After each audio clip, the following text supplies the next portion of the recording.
Boa tarde, tudo bem? Estamos começando mais um programa Teologia Descomplicada, essa segunda-feira especial, né? Segunda-feira do Dia das Crianças. Hoje de manhã tivemos um momento de oração pelas crianças do Brasil e também o nosso Pinheirinhos TV foi especial, foi conduzido pelas crianças. Então, se você ainda não assistiu ou não mostrou para seu filho ou sua filha, corre lá no nosso canal após o nosso programa e coloque-o para assistir, conhecendo a palavra de Deus, conhecer a vontade de Deus para a vida, a salvação que é em Cristo, com a linguagem para que a sua criança, o seu filho, sua filha possa entender.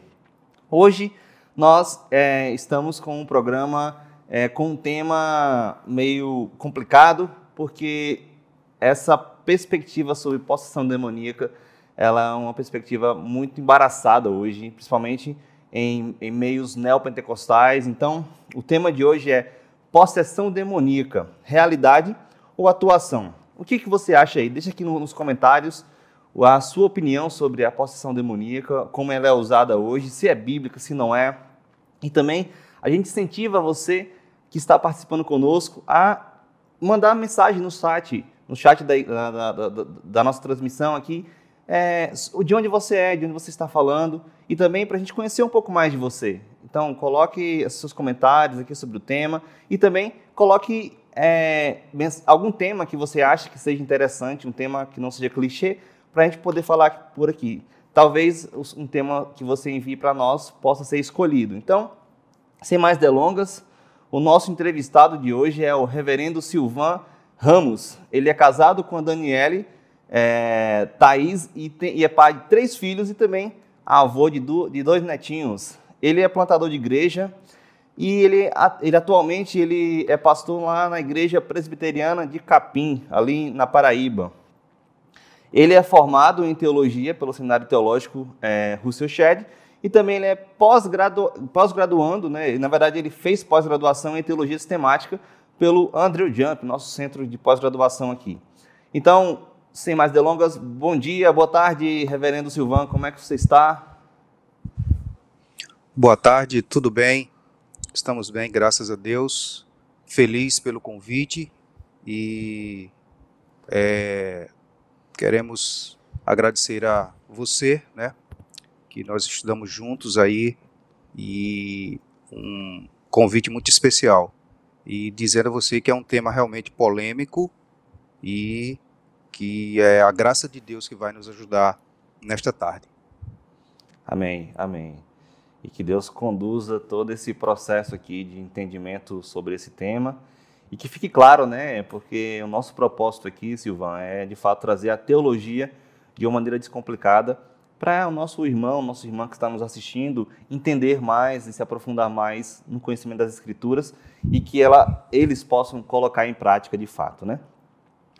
Reverendo, para a gente iniciar aqui nossa conversa, a gente viu que nesses últimos anos a espetacularização da expulsão de demônios nos mais diversos programas televisivos, principalmente neopentecostais, está em alta, né? Essa situação fez surgir algumas dúvidas. Trata-se de situações reais, aquelas possessões, ou não? Existe, de fato, possessão demoníaca atualmente?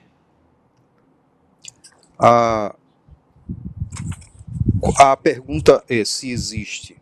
A primeira pergunta é se existe, se as situações são reais ou não, né? Veja bem, existe possessão demoníaca nos dias de hoje, existe.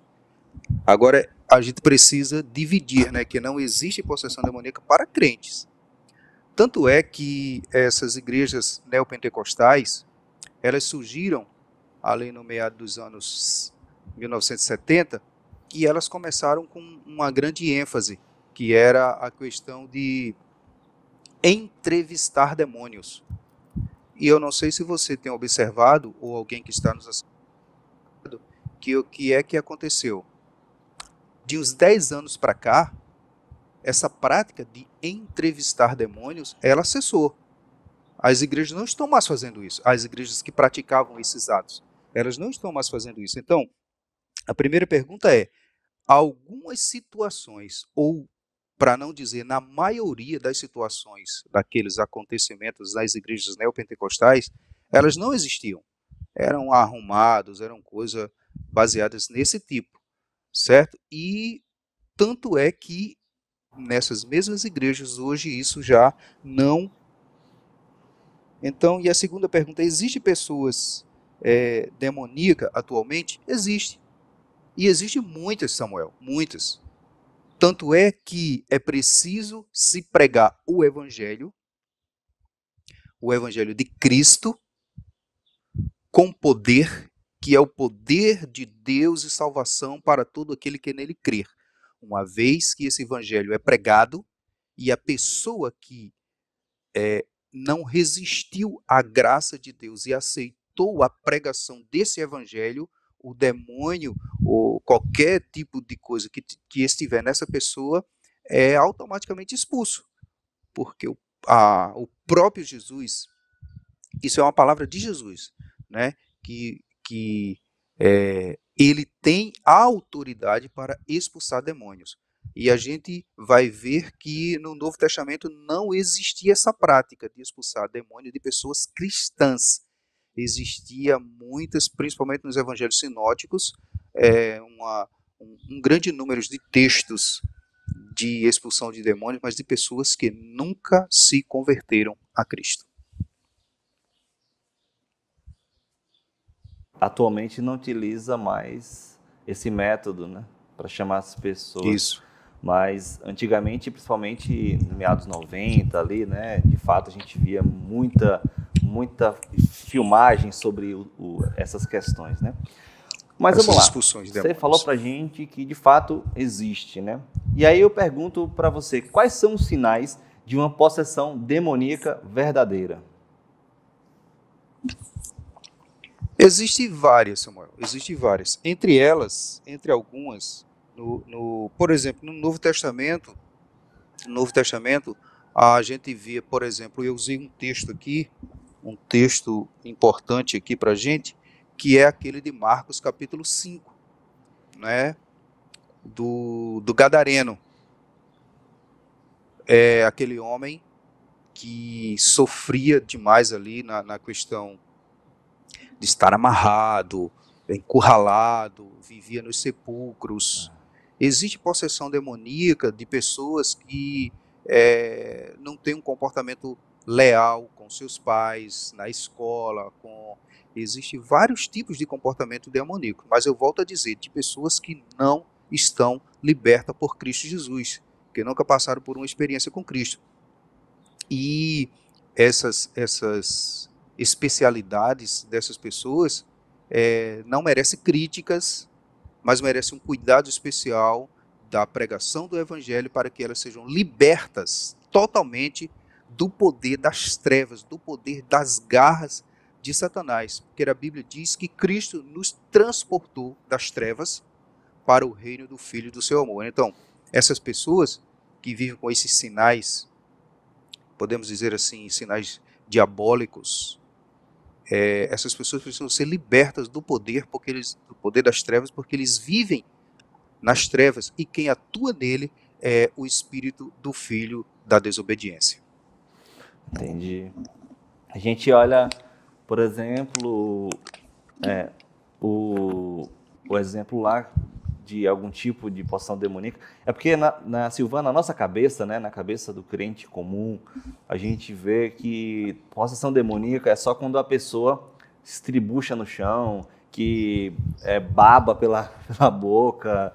E, às vezes, de fato, não é isso, né?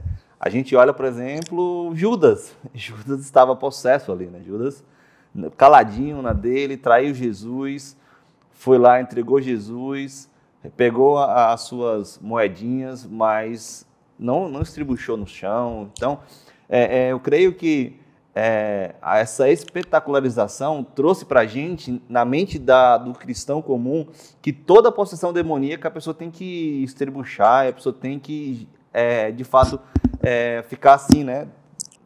Descontrolado, né? Mas existem também essas que você falou, sobre pessoas que, de fato, não aconteceu nada fisicamente com elas, mas as ações delas demonstram que ela não é de Deus, demonstram que ela não é, de fato, que ela realmente está possessa nesse aspecto, né? Samuel, Pode e falar. talvez, e talvez eu acredito que seja o, o número de pessoas com esse tipo de espírito maligno talvez seja muito maior do que essas que se manifestam. É, Seja muito verdade. maior. Pessoas que, por exemplo, até frequentam igrejas, até frequentam, nunca foram convertidas, quero deixar bem claro, até Uhum. frequentam igrejas, mas que são totalmente desobedientes aos pais, são desobedientes às leis, desobedecem aos patrões.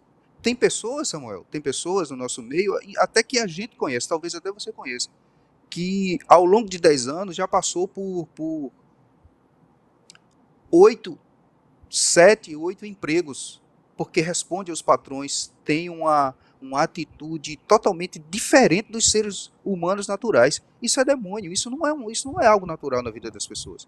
Tem outro tipo de pessoas também que não foram libertos por Deus e já passaram por diversas denominações, por diversas, e eles não conseguem ficar em nenhuma, porque para eles todo pastor está errado, a Bíblia está errada, tudo para ele está errado. Esse tipo de gente são pessoas que vivem endemoniadas, que não conseguem se firmar na palavra de Deus, que não conseguem se firmar num contexto daquilo que as Escrituras aplicam para as pessoas. Por isso, essa manifestação é muito mais, eu penso assim, é muito mais interna do que essas que a gente via aí nas igrejas neopentecostais externas. Exatamente. Exatamente. Pastor, prosseguindo um pouquinho mais sobre o tema, a Bíblia, ela nos aponta a realidade de Satanás, e aí é uma coisa que ele tenta esconder, né, a realidade dele, tanto que a gente vê, por exemplo, filmes, por exemplo, a própria série Lúcifer, né, tenta trazer uma realidade totalmente avessa do que a Bíblia aponta de Satanás, né? E também os demônios. A Bíblia fala sobre os demônios. A Bíblia especifica isso, né? A gente às vezes tenta esquecer um pouco isso ou não vem muito à mente da gente nessa questão espiritual, mas existe, de fato. A Bíblia nos apresenta, nos aponta isso. Mas eu pergunto para o senhor poderia nos apresentar o que a Bíblia fala mais detalhadamente sobre ele, sobre Satanás e seus demônios? Passar um pouquinho pela Bíblia, algumas questões assim? Tem sim, tem muitos textos, Samuel, muitos textos. A Bíblia, ela ensina. Ontem eu estava pregando na igreja e eu estava dizendo uma coisa que o demônio pintou na mente das pessoas. E a frase que eu vou dizer é uma frase polêmica. Você já viu atrás de um carro, na frente de alguma casa, tem aquela palavra assim, ó, leia a Bíblia. Isso não tem na Bíblia. Ler, qualquer pessoa pode ler. Ler, a gente pode ler um jornal, uma revista. Isso é um tipo de demônio que foi colocado na vida de muitas pessoas. Agora deixa eu fazer a contextualização. A Bíblia não é só para ler. A Bíblia é para ser estudada, examinada. A Bíblia, ela tem muita gente que lê a Bíblia para criticar os outros. Tem muita gente que lê a Bíblia para a Bíblia ser aplicada para os outros e não para si. Então, o, o contexto de Satanás na vida das pessoas tem sido muito ativo nos nossos dias. E tem um texto que eu separei aqui, que é aquele texto de que o Satanás, ele é real em nossas vidas, a realidade de Satanás é real em nossas vidas, naquele texto de João, capítulo 10, versículo 10, quando diz que o ladrão veio senão para matar, roubar e destruir. Mais precisamente o texto diz que o ladrão veio senão para roubar, senão para matar, senão para destruir. Quem é o ladrão? Você veja que isso aí a gente já pega um gancho lá dos 10 mandamentos, do não roubarás. E se tem um demônio que atua fisicamente, licitamente na vida dos seres humanos é a questão de mentir. As pessoas mentem por qualquer coisa, por nada, por qualquer singularidade, estão mentindo. Estão mentindo e inventando mentiras, e quando não tem uma situação para mentir, eles criam. Mas eles estão aí sempre mentindo, sempre procurando, deixando que Satanás atue nas suas vidas com essa atitude demoníaca, porque isso é uma atitude demoníaca. Pessoas que não conseguem se firmar na verdade. Né? A própria palavra de Deus, ela diz que o nosso Senhor e Salvador Jesus Cristo, ele é o caminho, a verdade e a vida. Ou seja, eu só tenho vida cristã quando eu ando na verdade. Ou quando, pelo menos, eu tento andar na verdade. Ou quando eu me esforço para viver na verdade. E há muitas pessoas que elas têm prazer na mentira. Prazer nas coisas que essa mentira vai desagradar. Eu vi alguém trazer uma vez um sermão sobre deserto, de que há o deserto que a gente procura, o deserto que é Cristo que coloca a gente no deserto, e o deserto que é as pessoas que nos colocam no deserto. Porque tem gente que tem prazer em criar fofocas, criar situações, criar contendas dentro da igreja, até chegar ao ponto, e isso não é novo, até chegar ao ponto que o apóstolo Paulo uma vez disse lá, se eu não estou enganado, em Filipenses capítulo 4, sobre Evódia e Síntique, para elas deixarem de brigar dentro da igreja. Porque isso é velho, e tem muitas pessoas que estão fazendo isso, contendas, confusões, nessa perspectiva de deixarem os seus corações serem cheios de espíritos malignos. E há quem tenha, conforme eu estudei há um pouquinho para falar nessa tarde, conforme o texto de Marcos Lucas, que é claro que não tanto quanto está lá em Lucas capítulo 5, quanto a questão do Gadareno, né? Em Marcos, aliás, quanto a questão do Gadareno, que era uma legião, que era muito... Tem muita gente que não tem uma legião não, mas tem uns 10. Tem muita gente que tem uns 10 demônios na vida deles, e somente o sangue precioso de Cristo Jesus para poder libertar as pessoas, ou essas pessoas, das garras de Satanás.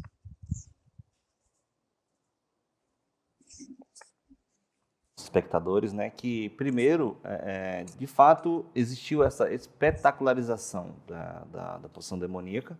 Isso é fato, a gente percebe, por exemplo, nos primórdios das igrejas neopentecostais, mas isso não tira o fato de ser algo real, entendeu?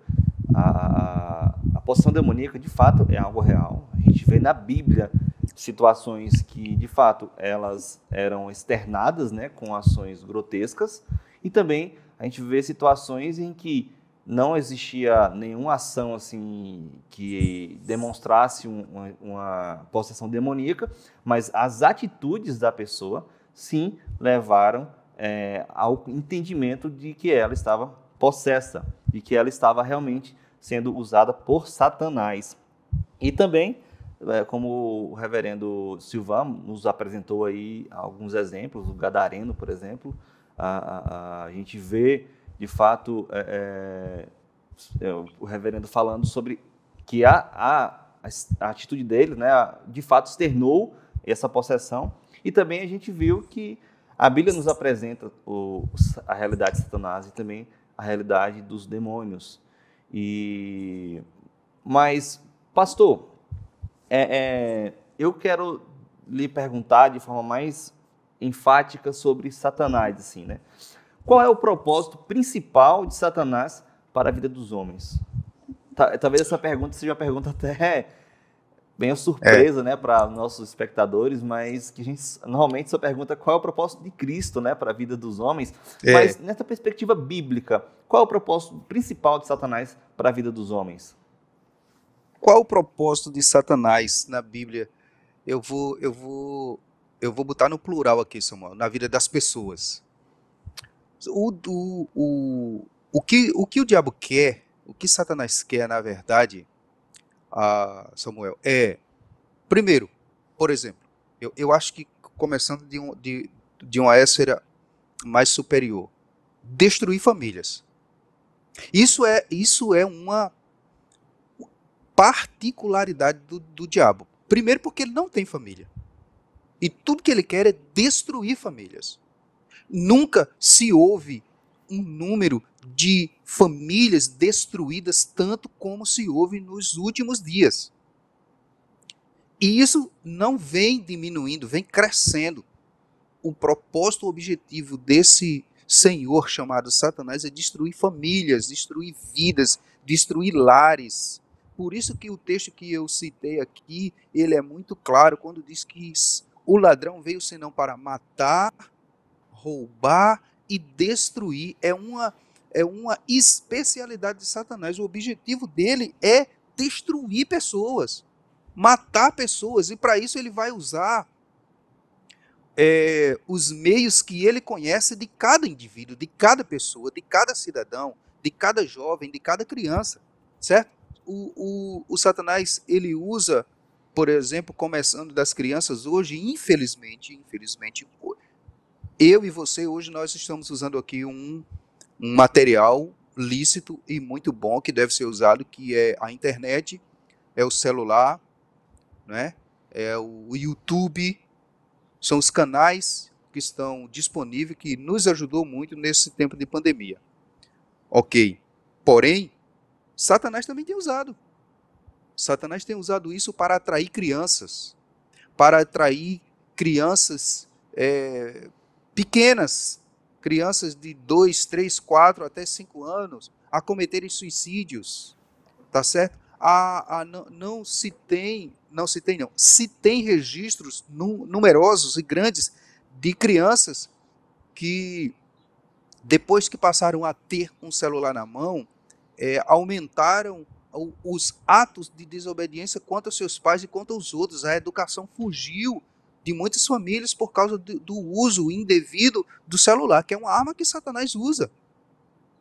Quanto aos jovens, a gente nem se fala de jovens que perderam a classe, perderam o seu jeito de viver, de irem à igreja, aquele desejo de ir para a escola bíblica, de jejuarem, de ir para vigílias, de cantarem, etc. e tal. Se perdeu muitos. Há um número muito grande de jovens desviados hoje, porque Satanás entrou na vida dessas pessoas e elas, infelizmente, deram lugar ao diabo, uma vez que não foram totalmente convertidos, viviam dentro da igreja sem ter uma conexão ou uma comunhão íntima com Deus. Muitas dessas pessoas hoje estão sendo levadas por esse ato desse demônio né, do pai da mentira, que é o Satanás. O objetivo principal dele é destruir famílias, vidas e levar ao inferno mesmo. Quanto mais ele levar, para ele, melhor é. Por isso que há necessidade, Samuel, urgente, de nós pregarmos o Evangelho.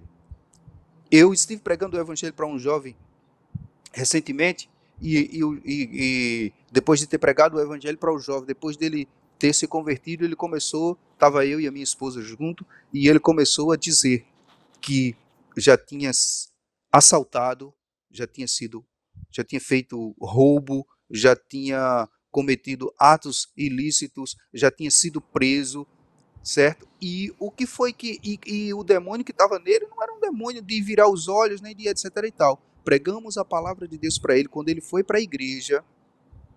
A segunda vez que ele foi para a igreja, depois ele esteve aqui em casa e ele disse: rapaz, inclusive ele disse essa frase: eu nunca ouvi uma exposição no livro dos Salmos. E ontem eu vi o Senhor expôs todos os versículos do livro de Salmo, e como eu fiquei entusiasmado de voltar à igreja, de me dedicar à igreja, e estou me sentindo outra pessoa melhor. Porque é a palavra de Deus que liberta das garras de Satanás. Mas voltando e concluindo o raciocínio da pergunta, é que o diabo ele quer destruir famílias. O objetivo deles é começar pelas famílias, e aí ele agrega nos outros e vai fazendo essa grande destruição nas vidas das pessoas. Silvan, a gente vê, por exemplo, algumas questões na Bíblia, né? A gente vai ler Mateus 4, por exemplo, e quando Jesus é tentado ali, né? Eu fico impressionado que uma das maneiras de Satanás, né, tentar Jesus foi também distorcendo a própria palavra de Deus, né? A própria Isso me palavra. apresenta uma coisa bastante impactante na minha vida, né? Que o Satanás, que o diabo, ele conhece as Escrituras, né? E ele tentou distorcer o entendimento das Sagradas Escrituras para o nosso Senhor Jesus. Então, um aspecto mais para acrescentar mesmo, né? E a situação de Pedro ali, né? Quando Jesus fala que Satanás queria agir poderosamente na vida de Pedro, né? E Jesus vai falar que pediu para o nosso Pai, né, nosso Deus, para não agir, né, de forma na vida de Pedro. E é uma realidade muito forte, né, essa questão da realidade espiritual, e a gente não tem que, de fato, brincar, né, com isso. A gente tem que, de fato, entender e também compreender que o poder de Deus é muito superior. É muito superior e, de fato, como o Martinho Lutero vai dizer, né, o diabo é o diabo de Deus, porque até na vida de Jó, quando ele foi agir na vida de Jó, Deus não permitiu, né, e Deus colocou limites para que ele pudesse agir na vida de Jó. E, de fato, é isso. Satanás, o principal propósito dele é destruir nossas vidas, né? Ele quer ao máximo que nós não entendamos a palavra e o evangelho. E a gente olha, por exemplo, quando Jesus fala sobre o semeador, né, jogando as sementes nos solos. E, de fato, ele não quer que nós realmente entendamos a palavra. E nós devemos, sim, entender essa realidade e não temer essa realidade, né? Porque Jesus, ele venceu, né? Venceu a morte. Hoje, ele tem o poder da vida e da morte nas mãos. Ele tem o controle de tudo nas suas mãos, né?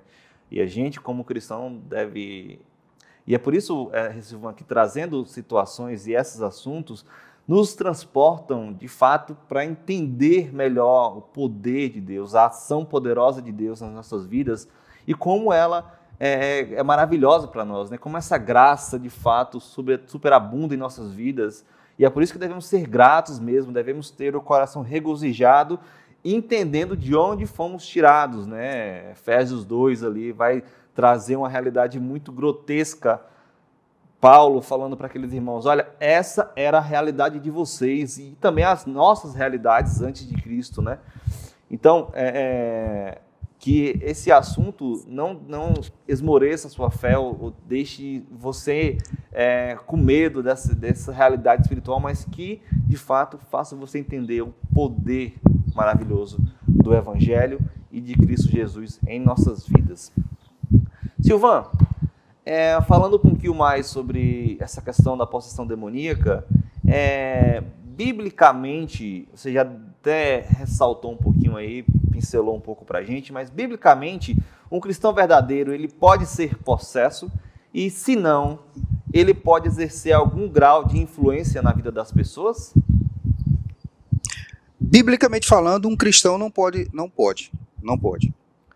Não há, por exemplo, não existe nenhum registro no Novo Testamento de cristãos que foram possessos por demônio. Você não pode. Agora, existe uma coisa que a gente tem que ressaltar aqui com muita clareza. Uma delas é: há crentes que brincam de ser crentes, mas o diabo não brinca de ser diabo. Tá certo? É preciso focar isso. Segundo, precisamos, como eu disse no início, de não somente ler as Escrituras, mas fazer prática dela, o uso correto das Escrituras, porque o próprio Jesus disse que nós também teríamos a autoridade dele para fazer tais coisas. E você veja que, como você citou de Mateus capítulo 4, quando o diabo vai tentar influenciar e enganar Jesus, Jesus vinha de dois contextos. Primeiro, era o Filho de Deus, e segundo, Jesus estava jejuando 40 dias e 40 noites. Precisamos ler meditar, falar da palavra, estar em constante oração, sem cessar, porque o diabo também ele vive nos tentando sem cessar. Isso é primordial na vida do crente, certo? Então, pode haver um momento de que o crente pode ceder a algumas tentações impostas pelo diabo. Eu costumo dizer usar as palavras do apóstolo Paulo, quando ele diz que o crente verdadeiro, o verdadeiro crente que foi salvo, convertido, ele tropeça, ele pode tropeçar, ele não fica prostrado. A palavra de Deus diz que 7 vezes cairá o justo e o Senhor o levantará, certo? A gente sabe que quando a pessoa realmente não é crente, não é convertida, quando ela cai, ela se joga na lama. Não sei quem foi que disse, eu não lembro agora do escritor que disse isso, que você pode dar um lindo banho de shampoo, do mesmo jeito que você faz com um cachorro, você faz com um porco. Quando ele terminar todo esse processo, estiver bem limpinho, ele vai voltar para o seu habitat natural, que é a lama. A pessoa que não é convertida, você pode pregar o evangelho, você pode fazer o que for, ela vai sempre... Por que é que tem muita gente que é contra o dízimo? Só quem é contra o dízimo é quem não aceita o dízimo, é quem nunca foi dizimista. Então, tem um texto da palavra de Deus que diz assim: quem é de Deus, ouve a palavra de Deus. O que nós precisamos usar com autoridade quanto às questões demoníacas é a palavra de Deus. O que foi que Jesus usou para expulsar? Não precisou nem expulsar, para que Satanás batesse em retirada lá. Usou a palavra, né? E tem um texto, eu vou citar o texto, mas tem outro texto que diz assim, esse texto é muito claro e é muito clássico quanto a questões sobre demônio. A palavra de Deus diz assim: resistir ao diabo, e o que é que vai acontecer? E ele fugirá de você. Agarre-se na Bíblia. O texto de Deuteronômio, capítulo 6, a partir do versículo 4, o Senhor, nosso Deus, ouve, ó Israel, o Senhor é o nosso Deus.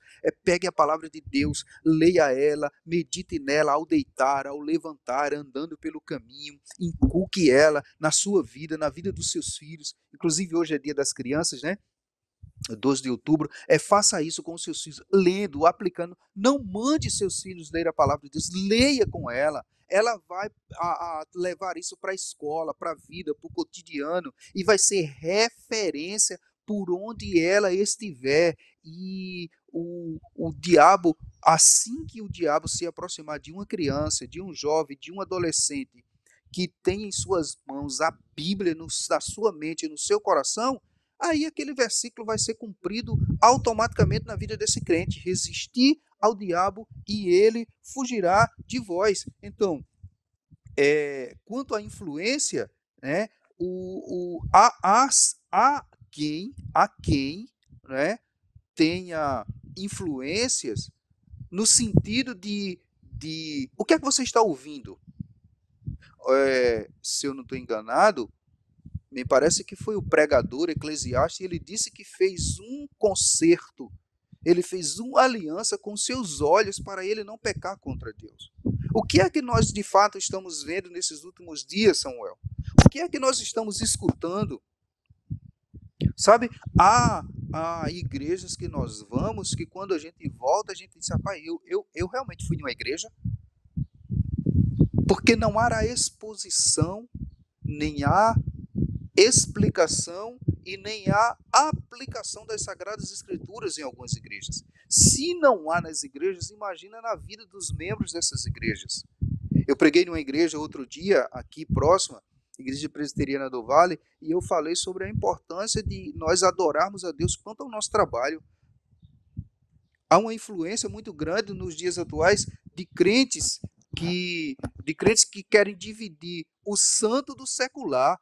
Crente não pode dividir o santo do secular. O crente é todo santo. O Salmo 103, ele diz: bendiz a minha alma ao Senhor, e tudo que há em mim, bendiga o seu santo nome. Eu vou ser perseguido? Vou. Eu vou ser procurado pelo Satanás? Vou. Eu vou ser até alguém pode até me jogar numa cova, como fez com José, eu posso até ser caluniado por algo que eu não cometi, como foi com José, mas lá na frente a verdade que liberta, ela virá à tona. E, portanto, o versículo que fica aqui nesse, vou chamar de bloco, nesse bloco é: resistir ao diabo e ele fugirá de vós. E como é que eu faço isso? Quando eu tenho em minhas mãos, na minha mente e no meu coração, a palavra de Deus vivida. Sabe, viver a palavra de Deus, praticar a palavra de Deus. O texto sagrado diz: não seja simplesmente ouvinte, mas praticante das sagradas escrituras. Não sei se você sabe, mas esse ano aqui na igreja, o tema principal dos cultos, o tema principal da igreja nesse ano é vivendo o que cremos, né? Porque de fato é exatamente isso que você está falando, né? A gente tem que parar um pouco e não apenas ler, né? Mas de fato viver o que crê, né? Colocar em prática essas questões, porque a realidade espiritual é clara, né? A gente percebe, lendo as escrituras, que de fato o diabo ele está ao nosso derredor, né? Buscando em quem tragar. E nós devemos, assim como Jesus nos ensinou, né, ali em Mateus 4, responder às tentações biblicamente, né? Isso me impacta, Silvan, no texto de Mateus 4. A gente tem que responder às nossas tentações de forma bíblica. E você, meu irmão e minha irmã, que peca, assim como todos nós, né? 1 João vai nos falar, né? Capítulo 2, versículo 1, né? João escrevendo para aqueles irmãos, né? Filhinhos, escrevo para que não pequeis. O propósito da vida do cristão, de fato, é não pecar. E, de fato, o Satanás, ele quer nos influenciar, ou ele entende mais ou menos qual é o nosso ponto fraco, e ele quer, de fato, fazer com que nós pequemos. Mas o versículo começa, né? Continua, mas se pequeis, existe um advogado junto ao Pai, Jesus o justo, e ele é a propiciação pelos nossos pecados. Então a gente tem que ter realmente essa consciência, né? Nosso propósito de vida é não pecar, é não ser influenciado pelas questões do mundo, né? E Satanás vai utilizar dessas questões para realmente nos conduzir ao erro, conduzir a uma vida que não agrade a Deus. Mas devemos inculcar, de fato, a Bíblia na nossa mente para vivenciar as Sagradas Escrituras, e nós devemos, de fato, colocar o que aprendemos em prática. Irmãos, muito obrigado pela participação de vocês. César Campos, muito obrigado aí pela sua participação. Douglas Melo, muito obrigado, Douglas. Um abraço aí, Deus abençoe. Joelma Barbosa, a Cleir Duque, falando que aqui é de Sumaré, São Paulo. Deus abençoe a sua vida. Também a irmã Daniela Thaís. A Arlete Martins também, que Deus continue abençoando as suas vidas. Silvão, para dar continuidade mais um pouquinho sobre esse tema, outra pergunta para você, por que não vemos tantas manifestações demoníacas em igrejas tradicionais, reformadas, como, por exemplo, igrejas presbiterianas, batistas, congregacionais? O que você pode nos falar um pouquinho sobre isso? Por que a gente não vê tanta manifestação demoníaca como costumeiramente a gente vê em igrejas neopentecostais? Samuel, eu vou responder essa pergunta para você e para os telespectadores. Veja bem, eu vou responder ela com uma simulação que eu vivenciei muito na minha vida. Sabe? O problema é que nas igrejas reformadas, quem se converte, sabe? Quem foi chamado pela graça irresistível de Deus foi porque é um eleito de Deus, e a graça, a palavra de Deus. Quem chamou os reformados para cultuar e adorar a Deus não foi o convite, aquele convite chamado de apelo. Ei, você está aí de xuxinha azul, de camisa amarela. Há nas igrejas pentecostais muitas pessoas que estão ali que não são crentes. As pessoas vão muito as igrejas, Samuel. Sabe por quê? Porque o auxílio emergencial deu errado, a operação não deu certo, o médico farrapou na hora sabe? Tinha uma operação que custava 11 mil, aí já bateu no SUS, no plano de saúde, pediu auxílio à usina, não deu certo. Aonde é que eu vou encontrar auxílio? Eu vou para a igreja. Mas não porque eu vou me converter, não porque eu preciso de libertação, mas porque eu preciso de cura. Olha, eu separei aqui alguns textos, Samuel. Marcos capítulo 1, versículo 21, Marcos capítulo 1, versículo 32 e 34, Marcos capítulo 1, versículo 39, Marcos capítulo 3, versículo 11, e tem mais, 3, versículo 15, 3, versículo 20 e 30, que primeiro Cristo expulsava os demônios para depois curar, certo? Primeiro as pessoas eram regidas por Deus, pelo Espírito de Deus, para irem nos lugares onde a palavra era pregada, a palavra entrava no seu coração, os demônios eram expulsos, aí Jesus dava. Essas igrejas que há grandes manifestações de demônios é porque as pessoas que vão lá não vão para serem libertas, vão atrás de coisas, vão atrás daquilo que Deus tem para dar e não atrás de Deus para serem libertas, para serem salvas. Há muitas igrejas que não se prega sobre o inferno, que não se prega sobre salvação, que não se prega sobre que Cristo vai voltar. Não se prega sobre isso. A mensagem deixa de ser cristocêntrica, é antropocêntrica, e ela vai simplesmente direcionar a teologia da prosperidade, que você não pode aceitar isso, não pode aceitar aquilo, você não pode ficar doente. E, em consequência disso, o que é que vai acontecer? Muitos demônios vão se manifestar naquele lugar. Por quê? Porque as pessoas não ouviram a palavra de Deus. As pessoas ouviram o que eles queriam ouvir e não o que eles precisavam ouvir. Certo?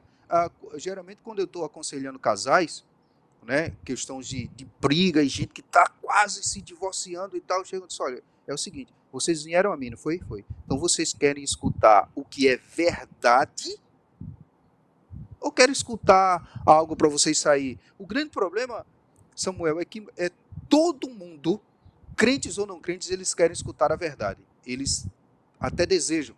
Mas quando a verdade vem à tona para eles, eles rejeitam, porque vai ferir o ego, vai machucá-lo, vai humilhá-los. E nessas igrejas que não são reformadas, igrejas, como você citou, igrejas presbiterianas, batistas, congregacionais, metodistas e outras igrejas reformadas, quando a pessoa chega lá, elas chegam convertidas, elas chegam salvas, elas chegam para aprender, elas chegam para crescer, elas chegam para somar. Enquanto que nas outras igrejas, não, as pessoas vão atrás das coisas, de bens. E aí chegam lá cheia realmente de demônios, cheia de uma vida. Por exemplo, como o tema é relacionado sobre isso e cabe essa frase aqui dentro, tem muitas pessoas que vão para essas igrejas que são até batizadas, Samuel. Sabe como? O cara ainda está casado com a primeira esposa, se separou, não se divorciou, aí vai nessa igreja, arruma uma namorada, e o pastorzinho lá dessa igreja, vai lá e faz o casamento. Como é que não vai ter demônio dentro dessa igreja? E o que é que nós reformados fazemos? A gente faz uma classe de catecúmeno. Ontem, quando terminou o culto, eu chamei os irmãos, cerca de 8 irmãos, para ter uma classe de catecúmenos, para ensinar para eles porque Cristo morreu, quem foi que o salvou, quais são os pontos do calvinismo, qual é a doutrina da graça, o que é o batismo, quantos sacramentos existem. Eles precisam se consertar diante da sociedade, se consertar diante da justiça para poder virem e prestarem um culto a Deus. Tem uma coisa muito interessante nas nossas igrejas, Samuel, que você sabe muito bem, que eu amo essa parte da nossa igreja. É na hora do nosso culto, da liturgia do nosso culto, aquele momento de oração de contrição. Que é oração de contrição? Tem muitas igrejas que não sabem nem o que é isso. Na oração de contrição, você confessar a Deus o seu pecado, se rasgar na presença de Deus, se derramar diante de Deus, dizer que você é um pecador e que não merecia estar ali, mas a graça de Deus alcançou você, e por isso você estará ali para prestar um culto a Deus, um culto verdadeiro, um culto sincero, honesto, de que você não merecia, mas o Espírito Santo de Deus tocou você para você estar ali. Então, é essa a grande diferença das igrejas tradicionais para as igrejas neopentecostais. Inclusive, ontem à noite eu disse até na igreja, por que é que na nossa igreja não tem culto de libertação? Não tem o título, né? Quarta-feira, culto de libertação. Sabe por quê? Aí agora eu vou usar essa frase, não é minha, essa frase é de Augusto Nicodemos, né? E ele disse, todo culto que tem a pregação fiel da palavra de Deus é culto de libertação. Conhecereis a verdade, que é a palavra de Deus, e a verdade vos libertará. Entendi. Nossa. E eu acrescento a sua fala também que nessas igrejas neopentecostais, o propósito delas, de fato, é trazer de fato, essa ensinação, né? E por isso que em várias igrejas isso é encenado. Isso não é de fato verdade ali, aquela situação, né? Muitas das vezes ali é uma encenação para quê? Para chamar a atenção daquelas pessoas. Olha, aquela igreja tem poder, aquela igreja ali é diferente, aquela igreja Deus age, porque existem pessoas sendo libertas, mas se esquecem do principal, como você disse, né? A pregação fiel das Escrituras, a pregação fiel da palavra que de fato veio e tem poder para libertar.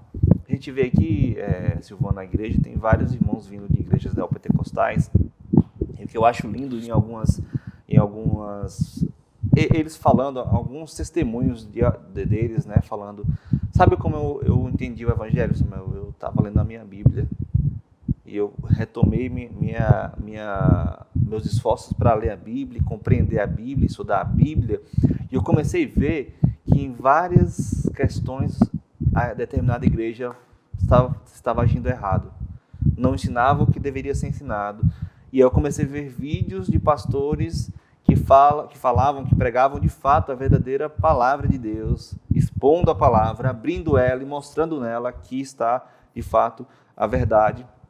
E eu consegui compreender que a nossa vida estava sendo trilhada por um caminho perigoso. E eu saí de lá. E teve testemunhos desse, Silvan, que eu chorava. Grato a Deus por entender e grato a Deus por ver que a palavra de Deus tem poder para libertar. Tem poder para abrir os olhos e falar assim, olha, a vida Amém. Que você está vivendo é essa, e a vida que você tem que viver é essa. Então, é maravilhoso, Silvan, ver de fato igrejas que preguem a palavra, que não utilizem de meios A, B, para chamar a atenção, mas se voltam para a palavra de Deus. A palavra de Deus ela é poderosa, ela tem poder para transformar as vidas das pessoas. E glória a Deus por isso, né? Que não é por nossa força, né? É pela força do poder do Espírito Santo através da palavra de Deus, porque é o Espírito Santo que nos convence do pecado, da justiça e do juízo. Não somos nós. Eu sempre falava com os adolescentes lá da igreja, onde eu fazia parte, lá em João Pessoa, que olha, gente, nosso papel aqui é só é evangelizar. Que quem vai convencer é o Espírito Santo. Vai convencer do quê? Do pecado, da justiça e do juízo. Só abra a boca e fale o evangelho genuíno da graça de Deus. Bênção do céu, bênção do céu. Muito obrigado, Cícero Nery tá aqui falando que fez um curso contigo. A Vânia, de fato, Vânia, se coração é convertido, ama Cristo, deseja conhecê-lo mais e mais. Também temos aqui a participação da Lilian Gugliari. Parabéns pela mensagem verdadeira. Vânia dizendo, uma aula. Acredito, se não houver pregação fiel nas Escrituras, não haverá conversões. Exatamente. A Tânia também, Félix aqui, a nossa apresentadora aqui, mais que especial, na parte da tarde. Deus abençoe a sua vida, Tainá. Saulo também aqui com a gente, Kelly Pontes. Silvan, já estamos chegando no final, mas eu quero lhe fazer uma última pergunta. A gente falou sobre a realidade da espetacularização, mas também na realidade que existe possessão. A gente viu qual os sinais, você apresentou alguns. A gente viu também, por exemplo, que a Bíblia aponta a realidade de Satanás, os demônios, também o propósito de Satanás para a vida dos homens. A gente falou que o cristão não pode, não existe possibilidade do cristão, de fato, ser possesso, mas pode ser influenciado em algum outro aspecto. Então, a nossa preocupação em viver a palavra de Deus, colocá-la em prática, conhecer, se aprofundar nas Sagradas Escrituras.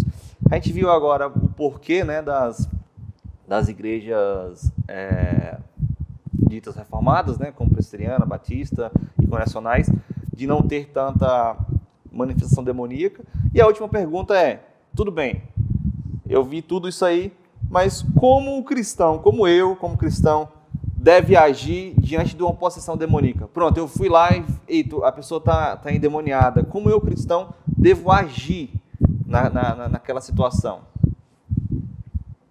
Samuel, eu acredito, ao longo da minha vida cristã, que existe não só um aspecto. O primeiro deles, eu já disse, é usar a palavra de Deus. Esse é o primeiro. Segundo, é usar a autoridade que Cristo deixou. Agora, eu queria fazer duas ressalvas dentro disso. Às vezes, algumas vezes, não só expulsar o demônio vai resolver o problema. Como? Por exemplo, uma vez, isso tem um tempo aí, é estranho isso que eu vou dizer, mas é verdade. A gente foi para um enterro, né, um momento fúnebre, e uma senhora lá ficou possessa lá, com um demônio, os dedos e os olhos e tal. E chegou lá eu e a minha irmã, Silvânia, e nós expulsamos o demônio que estava naquela mulher. Simples. Né? Mandamos ele sair dela em nome de Jesus e ela saiu. Agora, o que é que eu quero dizer com isso? Não adianta expulsar o demônio se a pessoa, depois de lúcida, de calma, serena, tranquila, não se converter, porque ele vai voltar. O efeito só será eficaz, que aí já era outro tema, quando alguém que o demônio foi expulso dessa pessoa, ele se converte, ele aceita a graça, a verdade e passa a ter uma mudança de vida. Se essa pessoa não se converter, obviamente há uma probabilidade muito grande do demônio voltar de novo, né? Voltar para aquela casinha. Se você não tem um texto da palavra de Deus que diz: se você não limpar a casa, não varrer a casa, não limpar o terreno, porque você é templo de Deus e morada do Espírito Santo, o Espírito sai.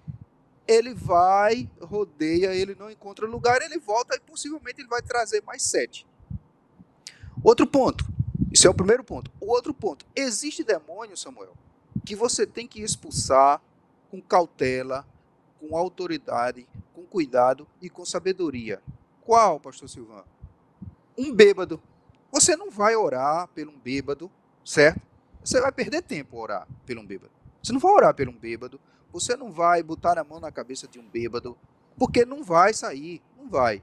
O que é que você tem que fazer com um cara que está possesso, que só vive bebendo, destruiu a família, todo o salário que ele recebe, ele gasta na barraca com pico. O que é que você... Quando o cara tiver bom, você vai oferecer a ele, sabe, um curso de evangelismo, de você caminhar com ele, de você estar com ele, olha, você aceita, você quer ser liberto disso? Quero, mas eu não consigo. Então eu vou me comprometer que eu, sei lá, a esposa da pessoa que vai adotar esse camarada como sendo discípulo dele. Aí a pessoa vai estar com ele, se possível, marcar 3 meses, tá todas as noites lá, 1 hora, meia hora, tá acompanhando e tal. Porque tem questões que não vai adiantar você estar orando, botando a mão na cabeça dele, porque não vai adiantar. Então, existe esse primeiro aspecto e esse segundo, que é de você entender qual é o problema, tá certo? E outra coisa, lembre-se sempre de uma coisa. Você que está nos escutando e nos vendo, lembre-se de uma coisa. Primeiro, você é crente. Segundo, tem alguém que está nos vendo ou irá nos ver que você é pastor. Existem alguns problemas Existem alguns, não são todos, nem muitos, alguns raros, que você, isso já aconteceu comigo, que você, pastor, ou meu caro colega, seja humilde, certo? E chame uma pessoa, um psicólogo crente, porque você não vai dar conta daquele problema. Seja humilde e diga, olha, esse caso aqui eu não vou conseguir resolver, e aí quem vai resolver é um psicólogo. Agora, um psicólogo crente, um psiquiatra crente, certo? Que aí ele vai juntar as duas coisas e aí vai resolver o problema. Às vezes você, como pastor, como crente, você não vai conseguir detectar o problema, nem resolver o problema, nem aquela situação. Então, como um cristão pode agir diante de uma possessão demoníaca é dessa forma, né? Agindo coerente com a palavra de Deus, sendo sincero, tomando conhecimento dos casos e fazendo tudo com ordem e decência, para que no final de todas as coisas o nome do Senhor seja glorificado tanto na sua vida como na vida da pessoa que possivelmente vai estar endemoniada, e o final é que a gente queira que essa pessoa seja livre desse mal e desse pecado. E sempre lembrando, né, pastor, no poder do nome do Senhor Jesus Cristo, né? Não é pelas forças, não é por nossas forças, mas lembrando Tem que que é no ser em nome de poder Jesus. do nosso Senhor Jesus Cristo que devemos agir assim, né? Isso. Não escutei o senhor. Não, exatamente isso. Tem que ser com cautela e em nome do Senhor. Tudo isso que eu falei, que você falou, que as pessoas estão mandando aí, tudo isso não tem mérito nenhum do homem, nem do pastor, nem de nada. Tudo é de Deus. Até porque a palavra diz que é o poder de Deus e salvação para todo aquele que crê. Exatamente. Gente, estamos chegando ao final do nosso programa. De fato, foi um tema desafiador para a gente, mas que deve ser falado e espero que tenha ficado claro na mente de vocês. Muito obrigado pela participação. Muito obrigado pela participação, reverendo. E eu queria que o senhor deixasse algumas considerações finais para a gente sobre o tema e como devemos agir e o que devemos focar na nossa vida, né? Pois é. Samuel, eu agora vou falar porque eu escrevi aqui o que eu vou dizer final, né? Nota-se uma grande diferença entre o que foi a prática de Jesus e a da igreja do primeiro século, e o que vemos acontecer em muitos núcleos cristãos da atualidade. Isso aí a gente já falou que é o que está acontecendo nos nossos dias. E é com pesar que notamos uma discrepância acentuada, principalmente na ênfase exagerada que se dá a esse tema, né? Se pudéssemos escolher 3 palavras para nortear a igreja na confrontação com as forças das trevas nos casos de endemoniamento, essas palavras seriam piedade, autoridade e simplicidade. Isso é muito importante. Como podemos observar ao longo desse bate-papo, esse trimônio sempre se fará presente, que seja de forma clara ou velada. Devemos, portanto, evitar a todo custo a postura especulativa e a supersticiosa, na mesma medida em que se deve evitar o ceticismo sobre as questões. Nunca, pelo menos nas igrejas reformadas, não vá com esse negócio de estar entrevistando em nenhum ponto do Novo Testamento. Jesus entrevistou nenhum demônio. Ele ia lá e expulsava e acabou a história. Então, a atitude amorosa do Senhor deve mover a igreja para ser instrumento de cura nesta área, porque apesar de a gente usar o nome endemoniado, mas a palavra que está por trás de tudo isso aí é pecado.